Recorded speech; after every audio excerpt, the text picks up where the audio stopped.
Next point या ठिकाणी आपण युजेस ऑफ पोटेन्शियोमीटर बघतोय. त्याच्यामधला पहिला यूज आपण बघितला होता to compare the EMF of the cells. त्याच्यामध्ये दोन मेथड आपण बघितल्या होत्या. पहिली इंडिव्हिज्युअल सेल मेथड आणि सेकंड मेथड जी आपण पाहिली होती ती सम अँड डिफरन्स मेथड. त्याच्यानंतर सेकंड जो यूज आहे तो म्हणजे to find internal resistance r of a cell. म्हणजे एखादा जर सेल असेल तर त्या सेलचा इंटरनल रेजिस्टन्स किती असतो तो आपल्याला काय करायचा या ठिकाणी फाइंड आउट करायचा. आता याच्यासाठीची जी सर्किट डायग्राम आहे ती या ठिकाणी मी दाखवल्या बघा. ए आणि बी ही जी आहे ती पोटेन्शियोमीटरची वायर आहे. याच्या सिरीज मध्ये हा सेल कनेक्ट केलेला आहे. त्याच्या सिरीज मध्ये K1 की जी आहे ती कनेक्ट केलेली आहे. त्याच्या सिरीज मध्ये रेओस्टॅट कनेक्ट केलेला आहे. रेओस्टॅटचं व्हेरिएबल जे आहे ते बी पॉइंटला या ठिकाणी काय केलेलं आहे कनेक्ट केलेलं आहे. आता ज्या सेलचा इंटरनल रेजिस्टन्स हा जो सेल आपण दाखवतो E1 EMF चा त्याचा इंटरनल रेजिस्टन्स आपण R ने या ठिकाणी स्मॉल R ने डिनोट करतोय. या सेलचं पॉझिटिव्ह टर्मिनल जे आहे ते A ला कनेक्ट केलेलं असते. त्याच्यानंतर ना सेलच्या अगोदर या ठिकाणी की K2 कनेक्ट केलेले असते. त्याचं जे दुसरं टर्मिनल आहे ते रेजिस्टन्स बॉक्सला कनेक्ट केलेलं असते ज्याच्यातला रेजिस्टन्स आपण R ने दाखवतोय तो. आणि ह्या इंटरनल म्हणजे सेलचं निगेटिव्ह हे दोन्ही टर्मिनल मिळून गॅल्व्हॅनोमीटरला कनेक्ट केलेले असतात. आणि गॅल्व्हॅनोमीटरचं जे टर्मिनल आहे दुसरं ते जॉकीला कनेक्ट केलेलं असतं. म्हणजे या पद्धतीने आपल्याला याची सर्किट डायग्राम जी आहे ती काय करता येते दाखवता येते. आता याची प्रोसिजर कशी असते बघा. तर इनिशियली काय केलं जातं K1 की जी आहे ती क्लोज केली जाते आणि K2 की जी आहे ती काय केली जाते ओपन केली जाते. त्याच्यामुळे काय होतं तर हे जे सर्किट आहे ते आउट ऑफ सर्किट होतं. म्हणजे इथला रेजिस्टन्स बॉक्स आहे तो सर्किट मध्ये येत नाही. डायरेक्ट ए पासून आपण निघालो सेल याची ईएमएफ आपण E1 न दाखवूया कारण आपण ही या ठिकाणी E न दाखवल्या.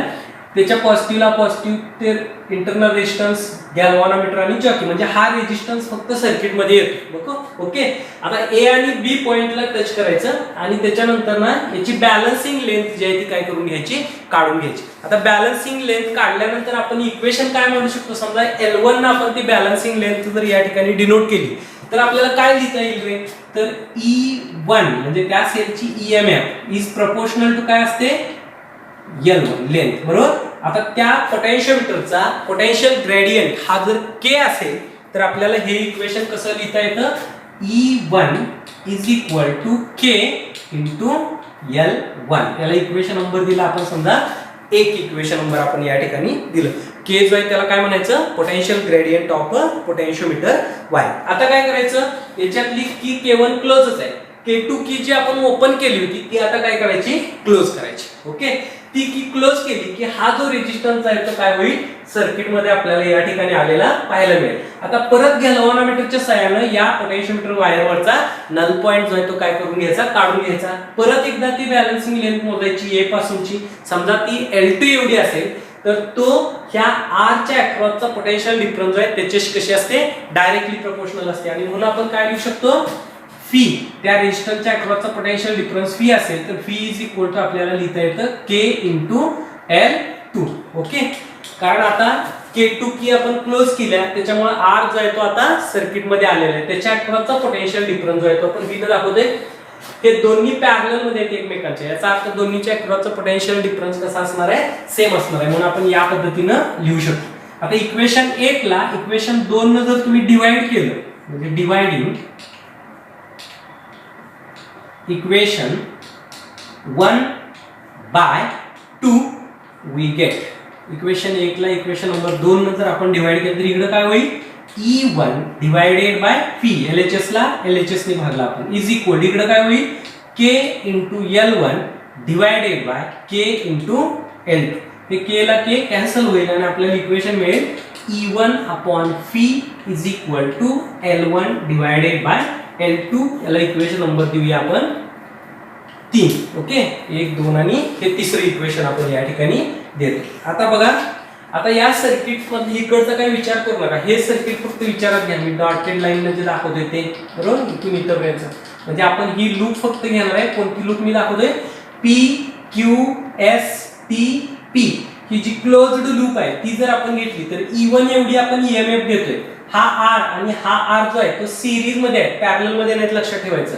याचं जे टोक आहे ते सरळ ह्याला कनेक्ट होते त्याच्यामुळे हे दोन सिरीज मध्ये आहेत. आणि या सर्किट मधून फ्लो होणारा करंट ह्या सेलमुळे E1 सेलमुळे जर I एवढा असेल तर आपल्याला E1 चे इक्वेशन मांडता येतं E1 is equal to I into resistance किती होतो small r capital R plus small r आणि आपल्याला हे इक्वेशन या पद्धतीने काय करता येतं मांडता येतं किंवा आपण असे लिहू शकतो E1 is equal to I r plus I into small म्हणजे ह्या रेजिस्टन्सच्या अक्रॉसचा पोटेन्शियल डिफरन्स अधिक या रेजिस्टन्सच्या अक्रॉसचा पोटेन्शियल डिफरन्स म्हणजेच हे ईएमएफ असते आणि आपल्याला या पद्धतीने इक्वेशन लिहिता येईल याला आपण इक्वेशन नंबर दिले समजा 4 ओके आता आय एवढा करंट फ्लो होत असेल तर या रेजिस्टन्सच्या अक्रॉसचा पोटेन्शियल डिफरन्स आपल्याला लिहिता येईल आपण तो फी ने डिनोट केलाय तो किती असणार आहे तर phi is equal to I into capital R असणार आहे ज्याला आपण इक्वेशन नंबर दिलं 5 आता इक्वेशन नंबर 4 ला इक्वेशन नंबर 5 ने काय करूया डिवाइड करूया म्हणजे काय होईल dividing equation 4 by 5 we get काय लिहिता येईल बघा E1 divided by phi LHS ला LHS ने is equal इकडे काय होईल I into R plus R divided by I R आता हे I ला कॅन्सल होईल आणि आपल्याला मिळेल E1 upon phi is equal to R plus small r divided by capital R equation number दिला आपण याला 6 आपल्याकडे 3 नंबरची इक्वेशन आहे E1 upon phi याची 3 नंबरची इक्वेशनची LHS आहे E1 upon V आणि 6 नंबरची इक्वेशनची LHS सुद्धा E1 upon V आहे इक्वेशन 3 आणि 6 च्या LHS जर सेम असतील तर RHS कशा असणार आहे सेम म्हणून आपल्याला काय लिहिता येईल बघा तर हे R plus small r divided by capital R is equal to हे आपल्याला लिहिता येईल L1 डिवाइडेड बाय L2 कशावर लिहितो हे आपण फ्रॉम इक्वेशन्स 3 and 3 आणि 6 वरून आपण हे लिहू शकतो आता याचा छेद सेपरेट केला तर हे होईल r upon r म्हणजे राहिलं 1 प्लस इथे झालं small r upon capital R is equal to इकडे आलं L1 upon L2 हे प्लस 1 आहे तिकडे घेतलं तर काय होईल r divided by r is equal to L1 upon L2 minus 1 होईल बरोबर यांचा एलसीएम काढला किंवा हे r आता भागिले आहे तिकडे घेतला आपण तर काय लिहिता येईल आपल्याला बघा मी इथे लिहितो small r is equal to capital R in bracket L1 divided by L2 minus 1 using this equation याला आपण इक्वेशन नंबर दिले समजा 7 using this equation we can calculate the internal resistance of the cell या इक्वेशनचा use करून आपण कुठल्याही सेलचा internal resistance काढू शकतो किंवा हेच आपल्याला असंही लिहिता येतं R is equal to capital R हे L2 ने इकडे गुणलं तर काय होईल L1 minus L2 divided by L2 okay ह्या दोन्हीपैकी कुठल्याही इक्वेशनचा यूज करून आपण त्या सेलचा इंटरनल रेजिस्टन्स जो आहे तो काय करू शकतो काढू शकतो this is the second use of potentiometer to determine the internal resistance of a cell okay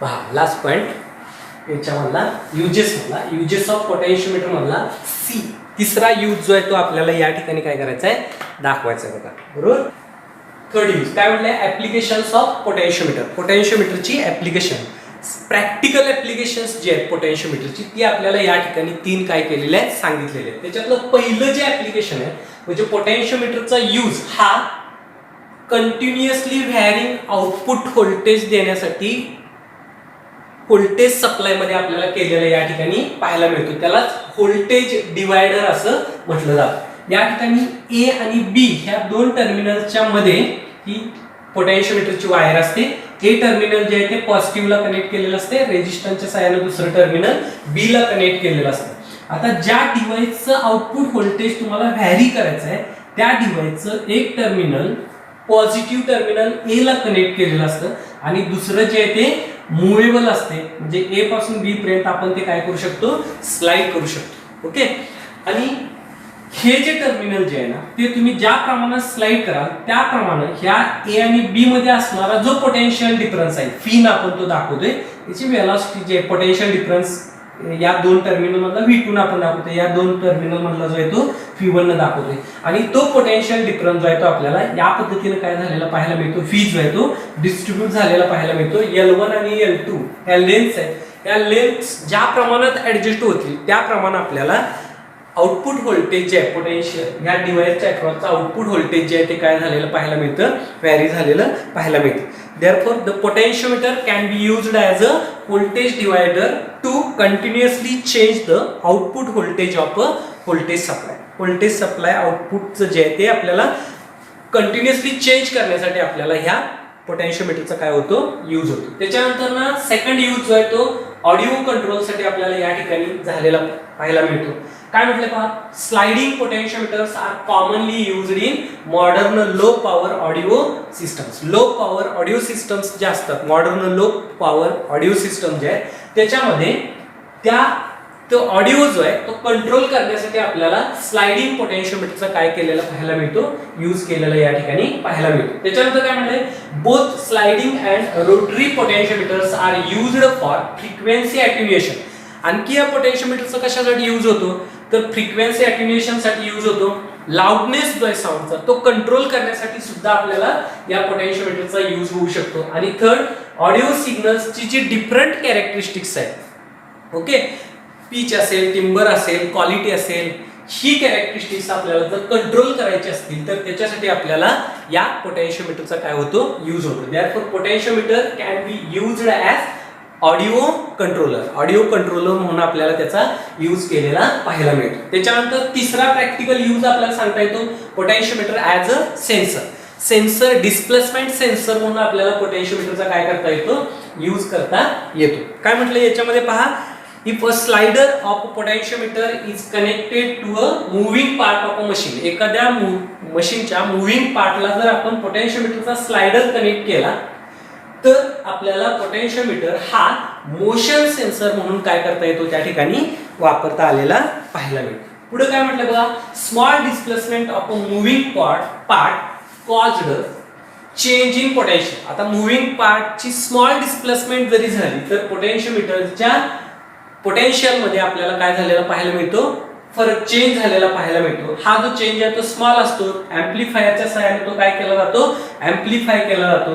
potential difference जो आहे तो कॅलिब्रेट केला जातो in terms of displacement of a moving object. Moving ऑब्जेक्टच्या डिस्प्लेसमेंटच्या स्वरूपात हा पोटेन्शियल डिफरन्स काय केला जातो, कॅलिब्रेट केला जातो आणि आपल्याला त्या मूव्हिंग पार्टची डिस्प्लेसमेंट किती झाली आहे ही आपल्याला काय करता येते, काढता येते, किंवा त्याच्यासाठी आपल्याला पोटेन्शियोमीटरचा काय होऊ शकतो, यूज होऊ शकतो. Therefore these are the 3 practical applications of the potentiometer. Voltage divider, त्याच्यानंतर ऑडिओ कंट्रोल आणि त्याच्यानंतर पोटेन्शियल ॲज अ सेन्सर म्हणून त्या ठिकाणी आपल्याला यूज होतो. ओके.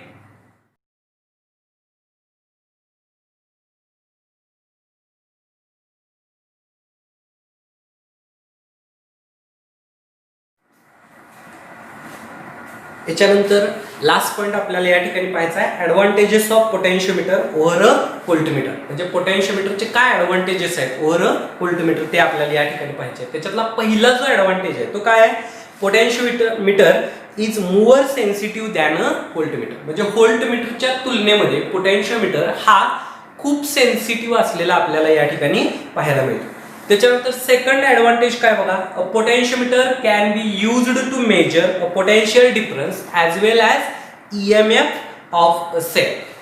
म्हणजे पोटेन्शियोमीटरचा यूज करून आपण दोन टर्मिनल्स मधला कुठलाही पोटेन्शियल डिफरन्स तर मोजू शकतो, त्याचबरोबर ईएमएफ सुद्धा आपल्याला काय करता येते, मोजता येते. A voltmeter always measures terminal potential difference and it is drawn some current.